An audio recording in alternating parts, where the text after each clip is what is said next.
पाकिस्तान अपना border India के साथ ईस्ट वाली साइड से शेयर करता है और इस बॉर्डर से भी पाकिस्तान को हमेशा थ्रेट रही है। बल्कि पाकिस्तान और चाइना की फ्रेंडशिप कहने ये ऑल वेदर सीजन फ्रेंडशिप कहा जाता है।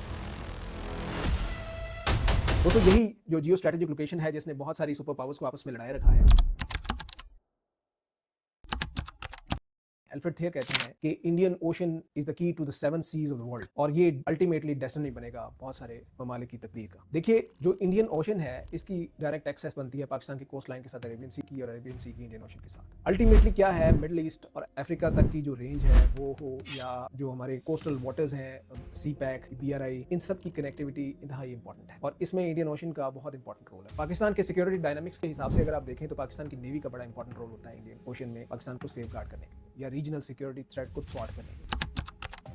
चाइना जो कि पाकिस्तान के नॉर्थ ईस्ट में पड़ता है, चाइना पाकिस्तान के साथ अपना ना सिर्फ बॉर्डर शेयर करता है बल्कि पाकिस्तान और चाइना की इसको फ्रेंडशिप कह लें, ये ऑल वेदर सीजन फ्रेंडशिप कहा जाता है। पाकिस्तान और चाइना का एक ट्रेडमार्क फ्लैगशिप प्रोजेक्ट जिसको चाइना पाकिस्तान इकोनॉमिक कॉरिडोर कहा जाता है यानी सी पैक भी उसको कहा जाता है, जो BRI के अंडर है, बेल्ट रोड इनिशिएटिव। इस प्रोजेक्ट में पाकिस्तान का चाइना के साथ तकरीबन $62 बिलियन का प्रोजेक्ट साइन हुआ। ये प्रोजेक्ट डिफरेंट फेजेस से गुजरता हुआ अल्टीमेटली अपनी कंप्लीशन में पहुंचेगा। इस फेज में बहुत सी इन्वेस्टमेंट एनर्जी पे है, इंफ्रास्ट्रक्चर पे है, बहुत सारे इकोनॉमिक जोन्स बने हैं और इंफ्रास्ट्रक्चर का जो एक जाल बिछ रहा है जिसमें रोड्स, कम्युनिकेशन और मुख्तलिफ रीजन्स की डेवलपमेंट इन्वॉल्व है। देखिए ये बेल्ट रोड इनिशिएटिव्स के तहत बहुत सारे कॉन्टिनेंट्स को आपस में जोड़ सकता है। सेंट्रल एशिया को अल्टीमेटली यूरोप और ग्लोबल मार्केट्स के साथ जोड़ने के लिए एक बहुत बड़ा इनिशिएटिव और इस इनिशिएटिव की मदद से जो गवादर पोर्ट है उसकी एक्सेस, उसका ट्रेड वॉल्यूम बहुत बढ़ जाएगा और उसकी इंपॉर्टेंस और सिग्निफिकेंस को आप कभी भी कम नहीं कर सकेंगे। वक्त के साथ साथ पाकिस्तान और चाइना का ये जो ट्रेड पोटेंशियल है इसमें इंप्रूवमेंट तो आएगी ही, लेकिन ये बहुत सारे रीजन्स, बहुत सारे ममालिक को, बहुत सारे ट्रेड रूट्स को जोड़ने में भी काम आएगी और वो वक्त दूर नहीं है जब यही ट्रेड रूट बहुत सारे ममालिक के दरमियान रीजनल कॉन्फ्लिक्ट को कम करने और पीस को इंप्रूव करने के लिए भी काम आए। इसके अलावा पाकिस्तान की geo strategic location important Afghanistan को लेकर है बहुत ज्यादा। पाकिस्तान और अफगानिस्तान का 2640 किलोमीटर का तकरीबन या इससे ज्यादा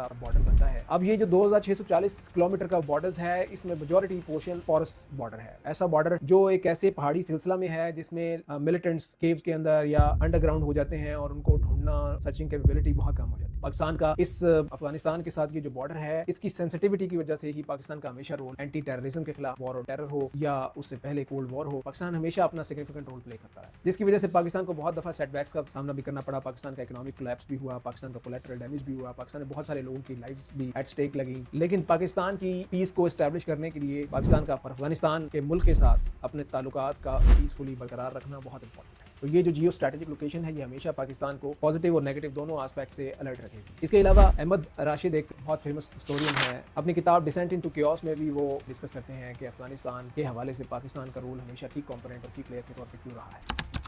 पाकिस्तान का इंडिया के हवाले से बात कर रहे थे, पाकिस्तान अपना बॉर्डर इंडिया के साथ ईस्ट वाली साइड से शेयर करता है और इस बॉर्डर से पाकिस्तान को हमेशा थ्रेट रही है। पाकिस्तान की जो जियो स्ट्रेटेजिक लोकेशन है, चाहे कश्मीर का महाज हो या इंडिया का ईस्टर्न बॉर्डर का दूसरा हिस्सा हो, इस सारे बॉर्डर की वजह से पाकिस्तान को अपने डिफेंस बजट को इतना एनहांस करना पड़ा और पाकिस्तान को न्यूक्लियर डिटेरेंस की तरफ जाना पड़ा। ये जो पाकिस्तान ने न्यूक्लियर अपनी कैपेबिलिटी बनाई, अपने डिफेंस मैकेनिज्म को स्ट्रेंथन करने के लिए बनाई, जिसने रीजनल पीस को एटलीस्ट इतना स्ट्रेंथन कर दिया कि अब कन्वेंशनल वॉर की तरफ जाना बहुत मुश्किल हो चुका है। पाकिस्तान और इंडिया के दरमियान ये जो पीस है ये वक्त के साथ साथ इंप्रूव होगा और वो वक्त दूर नहीं कि जब पाकिस्तान और इंडिया की ट्रेड पोटेंशियल भी बाकायदा अचीव होगा। ईरान और गल्फ कंट्रीज जो हैं उनके साथ पाकिस्तान के जो मामलात हैं, जो MOU साइन होते रहते हैं, जो टाइम टू टाइम पाकिस्तान की डिफेंस और ट्रेड पैक्ट्स होते हैं, उसके बारे में भी इंपॉर्टेंट रोल है पाकिस्तान की स्ट्रेटेजिक लोकेशन का। पाकिस्तान का बॉर्डर चूंकि ईरान के साथ लगता है तो सेक्टेरियन टेररिज्म हो या कोई दूसरे मामलात हो, शिया सुन्नी कोऑर्डिनेशन हो या उनमें हम आहंगी पैदा करने के मामलात हो, उसमें पाकिस्तान का रोल हमेशा इंपॉर्टेंट रहा है और पाकिस्तान की हमेशा कोशिश रही है कि middle east, Iran, Saudi Arabia इनके दरमियान एक पीसफुल माहौल हमेशा रहे। इन सब बातों का आपको बताने का मकसद ये था कि हमारी अंडरस्टैंडिंग हो जाए, पाकिस्तान अपनी लोकेशन की वजह से हमेशा इंपॉर्टेंट रहेगा, आज भी, कल भी और पास्ट में भी रहा है। इस पोटेंशियल को हम अचीव कैसे कर सकते हैं? इसको अचीव हम इस तरह कर सकते हैं अगर पाकिस्तान अपनी पॉलिटिकल स्टेबिलिटी, अपनी इकोनॉमिक स्टेबिलिटी और इकोनॉमिक एम्पावरमेंट के ऊपर ज्यादा काम करे और वो उसी सूरत में होगा जब पाकिस्तान के इंटरनल और एक्सटर्नल हर महाज पे पीस फ्लरिश करेगा और पाकिस्तान का जिस मुल्क के साथ ट्रेड पोटेंशियल मैक्सिमम बनता है वो सारा पोटेंशियल अचीव किया। दोस्तों यही जो जियो स्ट्रेटेजिक लोकेशन है जिसने बहुत सारी सुपर पावर्स को आपस में लड़ाए रखा है और अपने नेबरिंग कंट्रीज के दरमियान जो फॉरेन पॉलिसीज हैं उनको डिफाइन किए रखा है, यही जब अपने इकोनॉमिक पोटेंशियल को अचीव करेगी तो आप ये देखेंगे कि रीजनल पावर्स में पाकिस्तान का नाम हमेशा लिया जाएगा। آج کی اس ویڈیو میں ہم نے یہ سیکھا کہ پاکستان، انڈیا، ایران، افغانستان، چائنا اور جو عربین سی کے میگا پروجیکٹس ہیں اس میں پاکستان کا سینٹرل رول کس طرح ہے۔ اگر آپ کو یہ ویڈیو پسند آئی ہو تو پلیز لائک اور شیئر کیجیے گا اور CSS اینڈ بیونڈ چینل کو سبسکرائب کیجیے اور کامنٹ سیکشن میں ضرور بتائیے گا کہ پاکستان چائنا پاکستان کوریڈور پہ کام کر رہا ہے اس کا کتنا پوٹینشیل اچیو کر چکا ہے اور کتنا پوٹینشیل رہتا ہے۔